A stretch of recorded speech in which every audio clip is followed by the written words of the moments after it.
ప్రియులరా, శ్రమలో వచ్చినప్పుడు కొంతమంది మౌనం అయిపోతారు. ఏమైపోతారు? ఇంకొంతమంది శ్రమలో వచ్చినప్పుడు విపరీతంగా మాట్లాడతారు.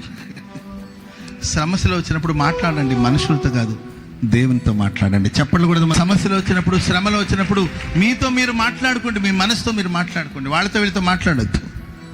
వాళ్ళతో వీళ్ళతో మాట్లాడినప్పుడు ఆ డిప్రెషన్లో, లేకపోతే ఆ ఫ్రస్ట్రేషన్లో, ఆ కోపంలో మనం ఏదో చెప్పబోయి అది ఇంకొక మాటగా మారిపోయి ప్రమాదాలకు దారి తీయవచ్చు.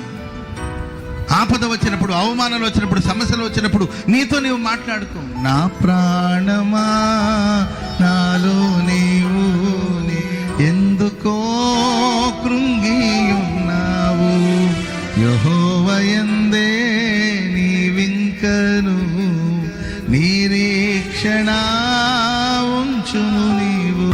హల్లెలూయా. శ్రమలు వచ్చినప్పుడు, ఆపదలు వచ్చినప్పుడు దేవునితో మాట్లాడండి. అంటే మీతో మీరు మాట్లాడుకోండి. ఆ శ్రమను కూడా మీకు ఆశీర్వాదకరంగా మార్చుకోండి.